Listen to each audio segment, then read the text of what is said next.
Morning student, Jai Swaminarayan. Welcome back to Atmic Green School, Jhareshwar Bharuch. My name is Swati Sharma and it's class 8 maths and our new chapter is Introduction to Graph. So in this chapter we learn what is graph and how to draw the graphs. Okay, in your previous classes you already learned about graphs and we have learned so many things about graphs. Okay, and in chapter 5th we can also learn what is data. Okay, we learn about data and how to represent data in a bar graph, and we can also learn pie chart, histogram also. Okay, and so many things we learn in 5th chapter. Okay, and you have seen this type of graph means जो हम graph देखते हैं bar graph हम बना सकते हैं कोई भी डेटा को लेकर के. Okay, understand. So when the numerical facts are represented pictorially or graphically, they can be understood quickly. Okay, when we represent any data pictorially or graphically, so we can understand it very easily. Okay, understand clearly and leave a more lasting effect on the mind of the observer. Okay, the graphical representation is easier to understand when there is a comparison to be shown. Okay, जब आप graphical representation करते हो तो वो easy हो जाता है because वहाँ आप कंपेरिजन भी कर सकते हो प्लस आप उसे ईजिली रीड आउट कर सकते हो. In the previous chapter we have already read various kind of graphs. Okay, bar graph, histogram, pie graph or circle graph also. Okay, now a bar graph is represented by a series of bars of all the same width and varying height. width कैसी होती है bar graph में same, but Heights कैसी होती हैं different. Okay, the bar may be drawn horizontally और vertically, दोनों type से हम बार को ड्रॉ कर सकते हैं. The height of the bar represent magnitude of the figure given.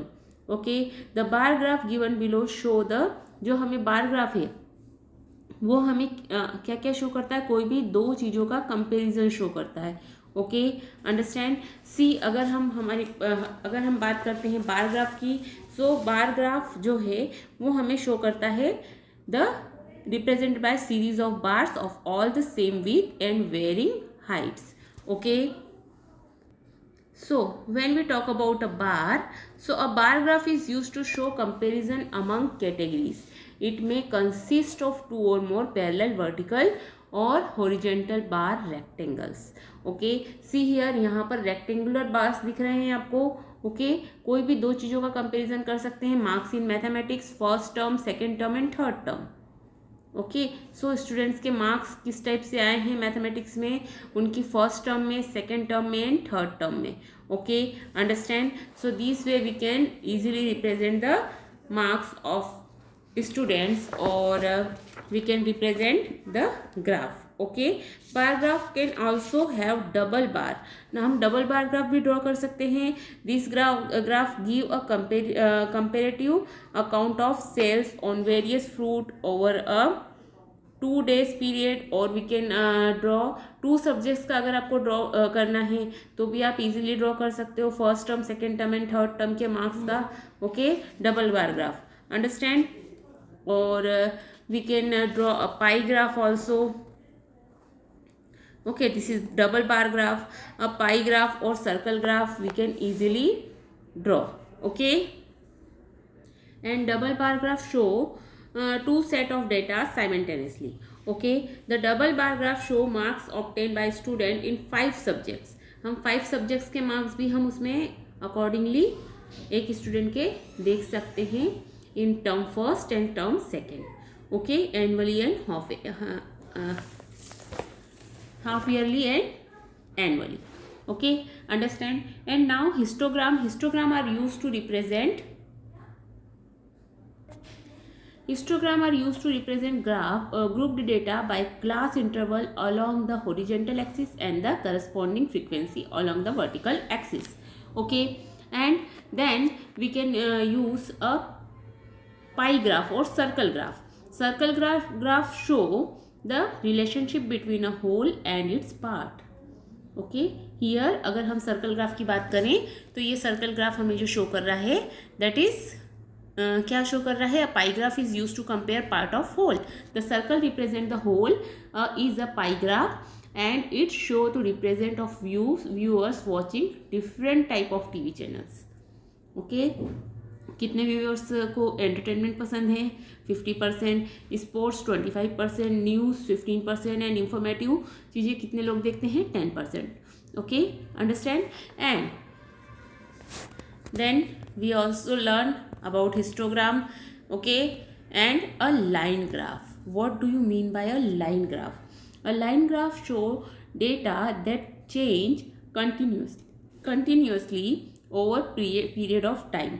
Okay means आप लोगों ने क्रिकेट मैच देखते हैं, क्रिकेट मैच पर जब हमें बीच बीच में ग्राफ दिखाया जाता है, एक लाइन बनी हुई होती है ग्राफ पर, that is called line graph. Okay and वो लाइन ग्राफ यूज कब आता है? When we use the line graph, see हम उससे देख सकते हैं कि कितनी बॉल पर कितने रन बने हैं. Okay In the last chapter, we learn how to draw and use bar graph, histogram and pie chart. In this chapter, we will learn how to represent data using a line graph. Okay, the curved, they see here, this type. The curved formed by joining successive frequency point using line segment is called a line graph. Okay, understand? So we use line graph. Okay, a line graph help us to compare the frequency of data in each category with other category. It also help us to visualize and understand the trend of growth. Example, increase in sales with time, or decay means decrease in sales with time or frequencies. Okay, in a line graph, a horizontal line, जो horizontal line होती है means X axis is use to represent time और period, usually hours. Okay और day, month और year. हम जो horizontal line है उसमें हम क्या यूज़ करते हैं? Time. Okay a vertical line means Y axis is use to represent the frequency of each category. Okay understand. A line graph is usually drawn to represent the time series data, that is the data consisting of observation taken along a span of time. Example, temperature, rainfall, population or production, profit and loss, market on y-axis with respect to time, market marked on x-axis. Okay, so we use the line graph. Okay, x-axis and y-axis. Okay, now see some examples.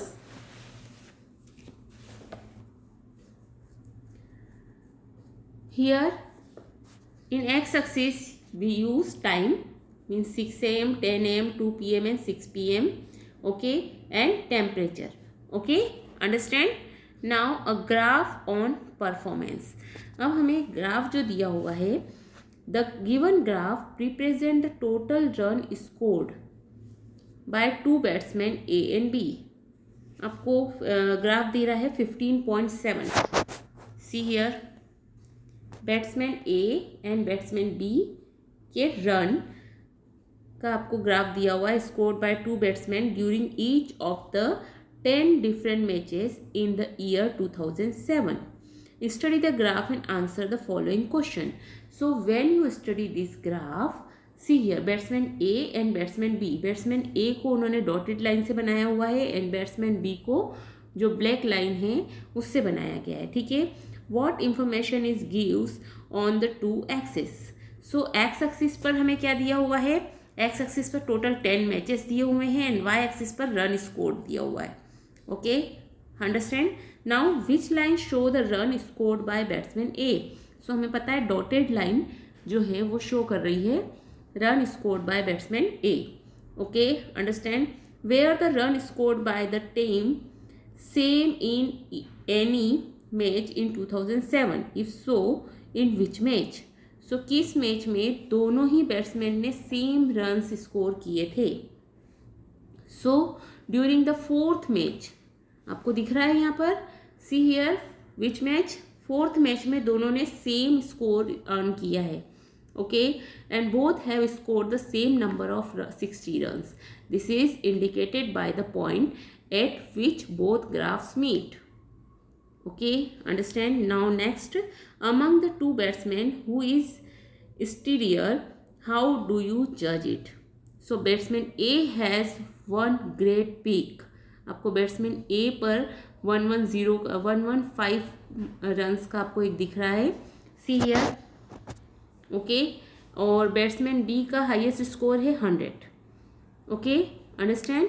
So but many deep valleys, he does not appear to the consistent B. On the other hand, he never scored below a total of 40 run. 40 run से below score नहीं किया, किसने? Batsman B ने. Okay, ए ने 40 से नीचे भी गया है, 20 पर भी गया है, 0 पर भी रहा है, then 20, then 40 and 0. Okay, so also A has scored a 0 in 2 matches and in a total of 5 matches he scored less than 40 runs. Since A has a lot of ups and downs, B is more consistent and reliable batsman. So which is steadier? The B has मतलब हम उसे बोल सकते हैं consistent and reliable, means उसने 40 से up का ही score दिया है, 40 से डाउन पर वो नहीं गया है. बट ए वाला जो है वो 2 बार 0 पर भी आउट हुआ है, ओके, और 40 से नीचे भी गया है. सो उसका जो बैट्समैन है, मतलब उसने जो रन स्कोर किए हैं वो ऑब्वियसली 115 भी गया है, बट 0 पर भी था वो. ओके, सो रिलायबल बैट्समैन कौन सा हुआ? That is B. Okay, understand? So this way you can read. और so let's see example number 2. The given graph describe the distance of car from a city P at different time when it is traveling from city P to city Q, with which are 350 km apart. Study the graph, answer the following question. Okay, अब आपको इस graph को study करके उसके questions का answer देना है. Okay, understand? सो सी 15.8 में आपको नीचे जो एक्स एक्सिस, हॉरिजेंटल एक्सिस पर आपको टाइमिंग दिए हुए हैं, distance from P in kilometre, total 350 kilometre cover करना है. सो आपको ग्राफ दिख रहा है. ओके, उसने कितने बजे स्टार्ट किया? 8 o'clock. What information is given on the both axis? तो एक्स एक्सिस पर टाइम है एंड वाई एक्सिस पर डिस्टेंस है. Okay, understand? Now from where and when did the car begin its journey? So उसने कहाँ से start की है journey? The car started from city P. उसने पी से स्टार्ट किया है और कितने बजे स्टार्ट किया है? 8 AM. Okay, understand? Now how for did the car go in the first our? First hour में वो कितने, मतलब 8 से 9 AM पर जब पहुंचा तब वो कहाँ पर पहुंच गया था? So the car travel 50 kilometre during the first hour. This can be seen as follow. आपको यहाँ पर दिख रहा है 50 किलोमीटर 1 आवर्स में. Okay, understand? 8 AM in just started from city P at 9 AM the car travel 50 kilometre. Okay, आपको यहाँ पर दिख रहा है इजीली, सी हियर, ये 50 किलोमीटर पर गया car. Okay, understand? So now next question. How far did the car go during first, the second hour and the third hour? First second hour में कहाँ पर पहुँच गया था वो? 150 किलोमीटर पर. एंड थर्ड आवर पर the car goes to 200 kilometre. Okay, understand? Was the speed same during the first 3 hours? How do you know it? क्या स्पीड सेम थी? नो. फर्स्ट आवर में only 50 kilometre, then second hour में वो 150 means 100 kilometre total वो चल गया था, but third our में अगेन वो ओनली 50 किलोमीटर कवर कर पाया. Okay, understand? So the distance covered by the car during first hour, so 9 to 10 में उसने कितने किलोमीटर कंप्लीट कर लिए? 100 किलोमीटर, बट थर्ड आवर में only 50 kilometre he will cover. Okay, so its speed is not stable. Okay, then was the speed same during the first 3 hours? How do you know it? So first 3 hour from the answer, हमने जो fourth question का answer और fourth question के answer से हम बोल सकते हैं the car was not the same all the time. Okay, understand.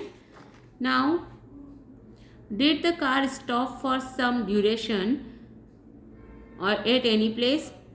So yes, 1 hour के लिए वो स्टॉप हुई थी, मीन्स 200 किलोमीटर पर उसने 1 आवर का क्या लिया है, गैप लिया है, 11 to 12. Okay, understand. 11 AM to 12 noon.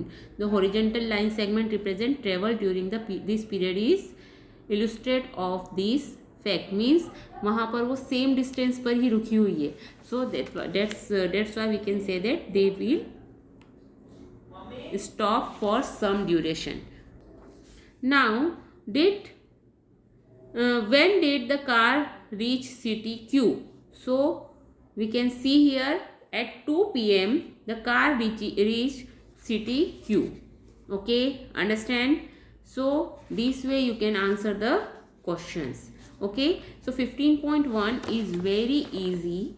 Okay, the following graph. So first question is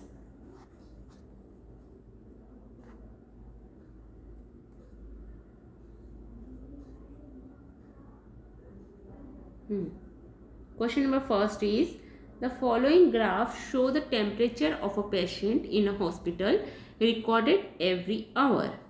So आप ये ग्राफ देखिए, एक्स एक्सिस पर आपको क्या दिया हुआ है, टाइम, वाई एक्सिस पर temperature. Okay, so first of all what was the patient temperature at 1 PM? सो आपको 1 PM पर जाना है. Where is 1 PM?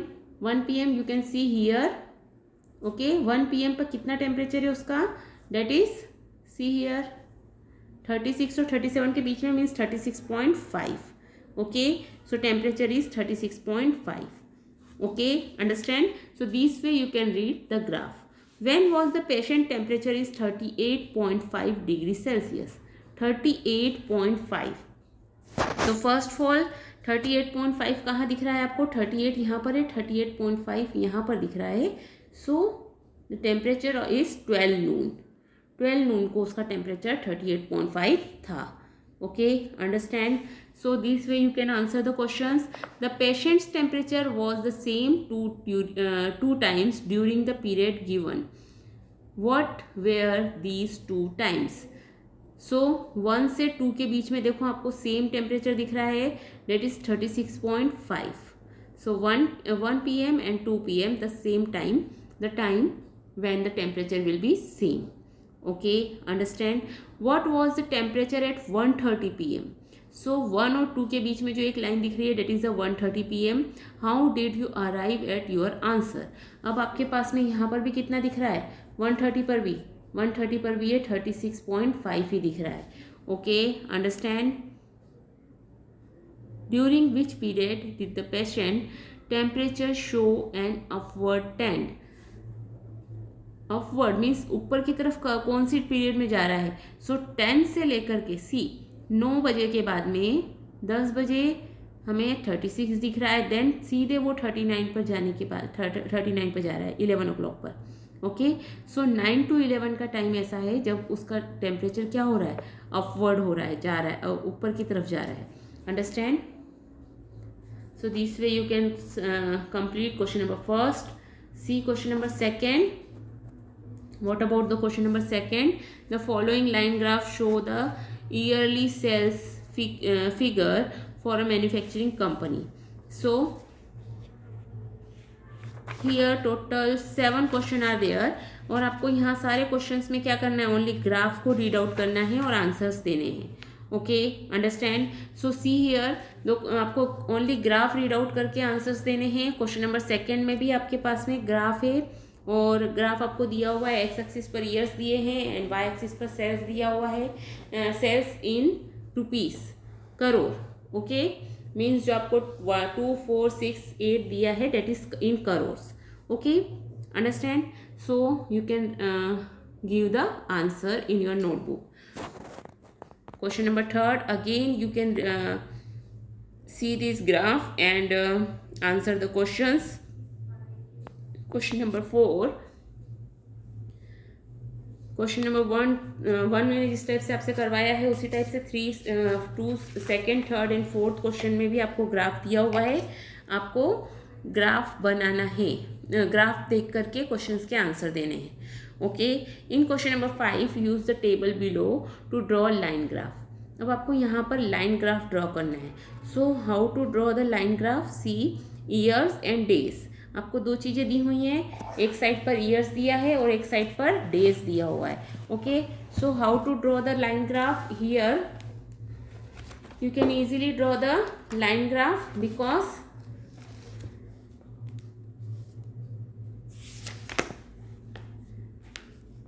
what is given here, questions is आपको क्या क्या दिया हुआ है। ए फर्स्ट वाले में आपको दिया है